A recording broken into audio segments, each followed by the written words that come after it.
Welcome, all you spooks and scares, ghosts and goblins. Welcome to the finale of the Tuesday Talk Halloween special. Yes, as you can see by the title, guys, Big Boo's Haunt is our finale of Tuesday Talks. And a very spooky episode. We're going to be discussing some creepy pastas of Big Boo's Haunt, what Big Boo's Haunt is, the level, or the atmosphere of it. We're gonna discuss the creepy pastas and all the good stuff in it. But anyway, guys, do you guys like my costume? This is my costume. It's pretty sick. It's a sweatshirt. It's pretty sick costume for this year's Halloween. Pretty sick costume. But yeah, Big Busan. This is gonna be the finale of the Halloween related Tuesday talk. So do get some apple cider. Do get your favorite tasty Halloween snacks, and get ready. So it's gonna be a wild ride.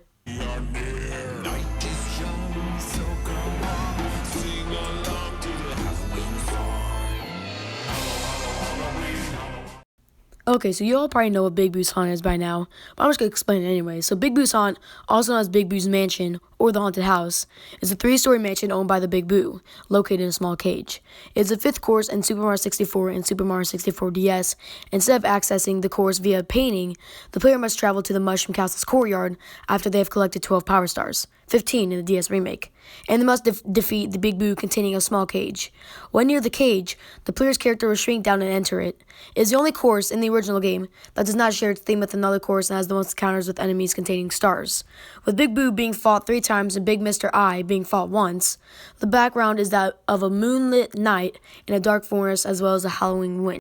Now, onto the creepypasta lore. Okay, so this one dude made a creepypasta story on Big Boo's Haunt. There's one website called Creepypasta Wiki, and the story starts like this. So he started saying, I always liked Super Mario 64 whenever I was a kid. I remember playing it at my aunt's house all the time. Well, one day a pop-up appeared out of nowhere as I was watching gameplay footage on YouTube. I was a little startled and was about to close the window until I realized that it was a website showing a mint condition copy of Super Mario 64 for sale.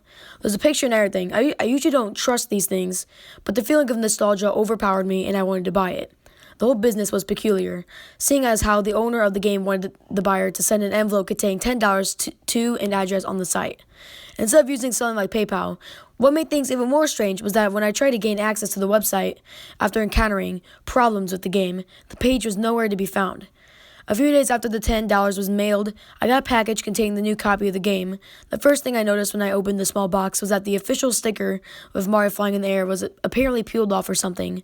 In its place was a piece of duct tape with Mario crudely written on it, permanent marker. I felt a little ripped off, but as long as the game worked, I honestly didn't really care. I got out my Nintendo 64 and put the cartridge in it. The screen turned on with the familiar Mario face that could stretch and twist aimlessly.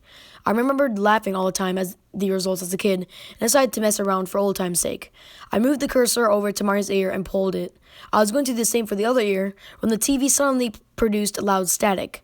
Mario's whole head started deforming and twisting ways I didn't even know were even possible for the model.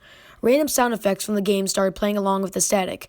As all of this was occurring, I could hear a faint voice whispering in Japanese. The voice was stammering and whispering.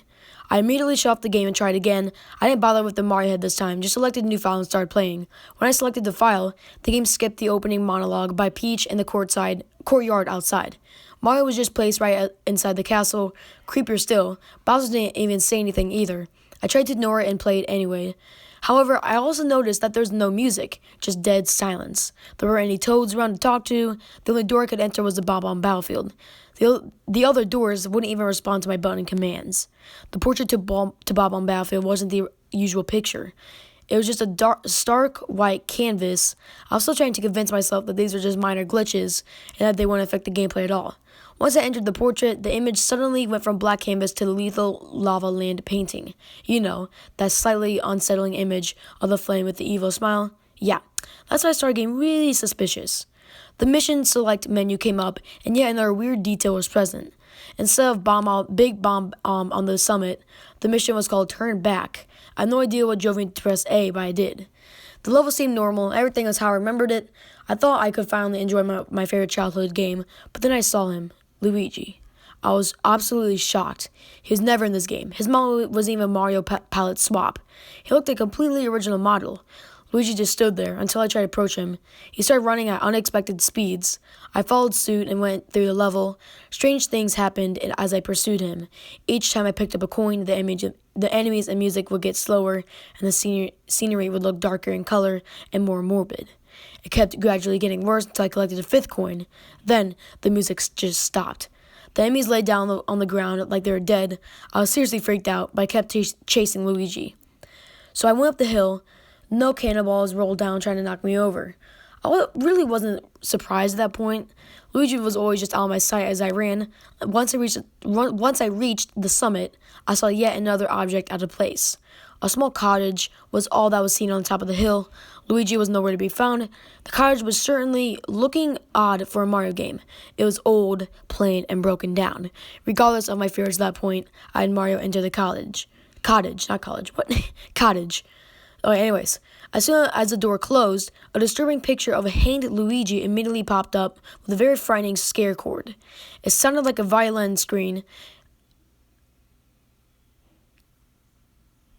Okay, so after that, I returned to the castle. Mario just slumped out of the painting. The image switched from the lethal lava portrait to the image of Luigi hanging himself. The room was different this time. It was now a small hallway. Toads of blank expressions and white robes lined the sides of the hallway. There's another painting at the opposite end that just completely and utterly scared me. It was a picture of my family. It wasn't even a photo from the time Super Mario 64 was released. It was a very recent photo. I remember posting for it last weekend. I reached for the on and off switch on the N64. There's no way I was going to play this anymore. However, when I flipped the switch, the game was still on. I flipped it back and forth, but to no avail. I tried unplugging the whole system, but it never left the screen. I was even still able to control Mario. I couldn't just leave it on forever, so I kept playing. I went to the photo of my family and jumped in. Only one mission was available. Of course. This one was called Run, Don't Walk. I selected the mission. Let's go. The level started in a flooded hallway with platforms floating on the water. Mario landed on one of these, and the camera turned to show what was behind. A silent black void was slowly approaching Mario. It didn't look like anything. It didn't even look like finished graphics, just a giant blocky black blob. I started jumping from platform to platform with no goal in sight. I just kept running. The darkness slowed but surely gaining speed. This kept going on for whatever it felt like hours. I was really doubting that there would ever be an end. Mario was just going in circles. Finally, the black blob void thing caught up with Mario and enveloped him in darkness. He didn't scream or resist at all. It just consumed him in some way. Mario fell out of the painting and back into the castle. I lost one of my 3 lives. The room was different now. Some of the toads were gone and the painting looked different. My family and I were in the same positions, but our bodies were partially decomposed. It looked too real to be photoshopped. It looked more like someone just took our dead bodies and posed them. Regardless, I jumped in the painting again. Mario was in a small room. There was only one mission available. It was called I'm Right Here, spelled just like that. I selected the mission and prepared for the worst. Mario landed in a small, dark room. There was no visible way out. The room was empty except for a piano in the corner. I knew what that meant. I was stuck in there with the mad piano. I approached it and it started chasing me as always. There's no way to damage it, so I had no choice but to let Mario take damage. Whenever he lost all the health, the usual death animation did not happen. Mario just got mauled by the piano. He fell as his blood and guts spilled on the floor. And the camera panned to the top of the view of this course. A distorted version of the merry-go-round music from Big Boo's Haunt played as the screen slowly transitioned from the in-game shot to a photorealistic sketch of Mario's dead body in the same view as the shot. It was very unsettling. Just as that happened, I lost another life. The photo of my family was shown again. We were even more rotten than ever. The view zoomed into the painting like I was warping again. I was greeted with a shot of Peach's castle from the outside. The castle was crumbling in ruin. The fields were on fire. The sky was pitch black. Bowser's laugh played on a loop in the background as children mockingly chanted, "You couldn't save her." This went on for a long time until a close-up of Peach's face, accompanied by an extremely loud screech, interrupted the loop without notice. Peach's mouth was wide open as if she was screaming, and her eyes were empty black holes.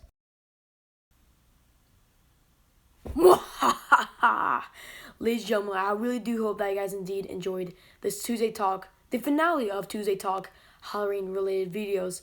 Because, yeah, Big Boo's Haunt, really creepy atmosphere, really creepy topic to talk about. It's really creepy, really cool. It's really interesting, too, because I thought, even reading it and, discussing it with you guys, I thought it was really interesting myself. So, yeah, do be ready for tomorrow's video, though, because tomorrow's video is a podcast, Spook Tendo, made by yours truly. And it's going to be, I explained in that spooky announcement video. So, watch the video to, learn about it and find out what it is. So do be excited for that, because the debut of Spook Tendo will be tomorrow. And yeah, hope you guys really are indeed excited. But yeah, Tuesday's video of the Halloween week. Really cool video. So yeah, I really hope that you guys indeed enjoyed this video, and that you guys liked it and that you thought it was good. If you did not, my bad. But yeah, if you guys didn't indeed enjoy the video, do not forget to smash the like and subscribe button. Do not forget to comment down below if you want anything to change about the channel. Also, do not forget to ring the bell to notice the video. I'll see you guys soon. Thanks so much for watching. Peace.